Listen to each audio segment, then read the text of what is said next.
This is Leilani Mitchell, and you're listening to the 3-Point Conversion.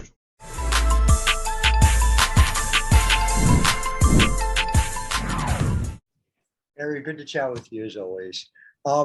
Place I want to start is just a little bit about what Coach was talking about with you off the ball, playing in conjunction with Chennedy.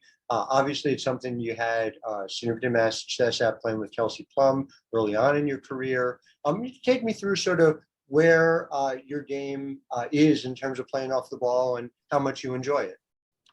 Well, in practice right now, I haven't been playing off the ball, but I'm pretty sure that will come.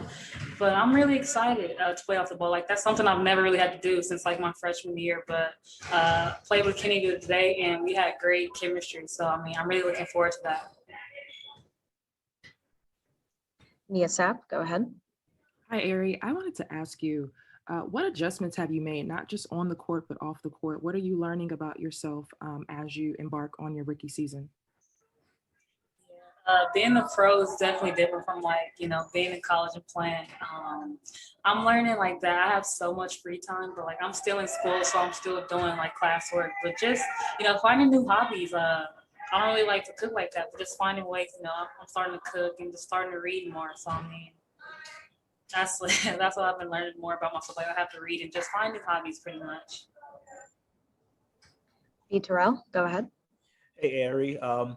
Not even a full month yet. It's been a whirlwind from the tournament to the Final Four to the draft to now training camp. So what is it like so far for you mentally going through that transition? As you just stated, you still in classes and things like that, as you're getting used to being a pro and also in the Atlanta area. It's definitely it's adjustment. Like it's going. I'm just learning, never get too high, never get too low. I mean, there's going to be, growing pains in the game. Like, it's different from college. The pace is different.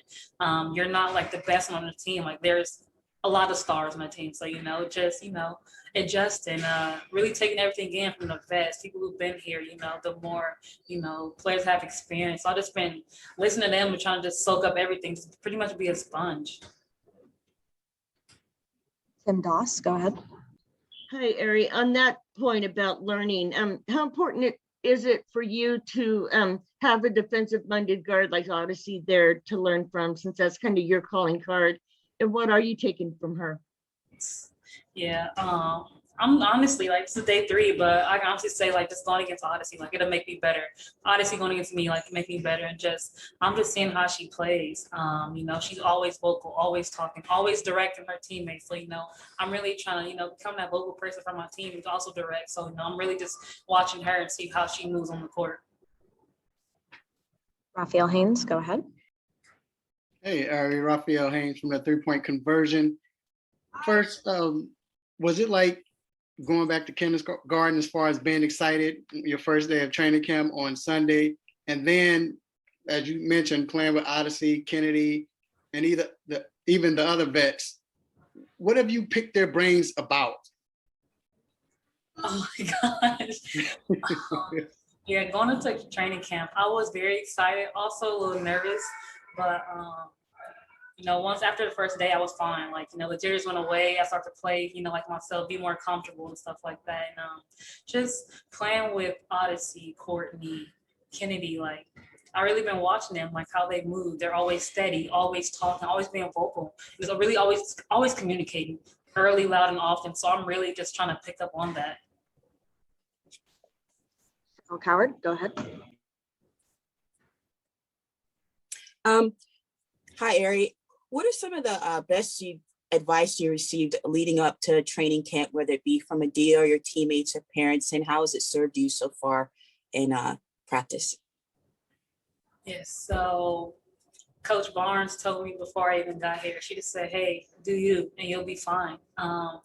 Be different from others, talk loud, or, take charges, just do stuff that others aren't willing to do. And then also before, camp, Coach Nikki told me, hey, to be myself. And I think I really, haven't been the third day, nothing's going to be perfect. But I mean, I think today I really came on my shell and I was really myself today. Tarika Foster Brasby, go ahead. Hey, Ari, it's Tarika. Quick question for you. So you mentioned some of the things like pace and adjustments, things that were different from the college game to the WNBA. What have you found to be the most challenging of everything thus far? I would say just pretty much trying to learn like where my teammates are most efficient. Like, you know, I'm not at Arizona where I have a core of people like I've been knowing them, knowing how to play with them, how to distribute the ball to them. So I mean, as a point guard right now, like I'm really trying to, you know, study my teammates to see where they best are. Like they can score, you know, easy buckets. So, you know, I'm really just trying to figure that out. Last couple of questions here. We'll go to Spencer Nussbaum. Go ahead, Spencer. Hey, you know, whether it's obviously this is a huge adjustment, whether it's playing with certain teammates, getting your first paycheck, playing in a certain city, what are you most looking forward to when the regular season finally kicks around? I am most looking forward to playing against my old teammate, Kelsey Plum. Like, I'm excited. I mean, you know, he's on the same team, but now I'm on the opposite team as her. So I'm very excited to play against her and to guard her. And last question, we'll go back to Howard Megdal. Go ahead, Howard.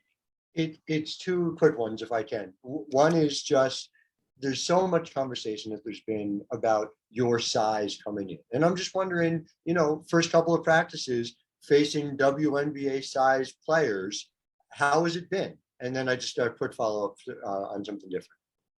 Yeah, it's definitely, it's different. I mean, I was the smallest one in college, but it's definitely different. Like, I'm with grown women, people that have like some girth to them and some muscle. So, I mean, it's definitely different. And I'm used to like crashing like how I did in college. So it's like, I'm not even stepping foot in the paint to grab a board. Like, I'll let them get it. And just unrelated, but you say you're still working on class. What classes are left? How close are you? You know, what's that like? No lie, it's tough. You know, I just have to find a balance though between basketball, you know, you gotta have some time for myself, gotta, you know, regroup from the day. But I mean, it's been tough. I'm waking up early, just been gone for like a certain amount of hours and coming back, having to do homework. But I mean, it's tough. And so our semester ends May 5th. And so I still have like 3 classes left in my program. So I hope I'll have my degree by September. All right. Thanks, Ari. We appreciate it. Thank you. Thanks, everyone, for joining.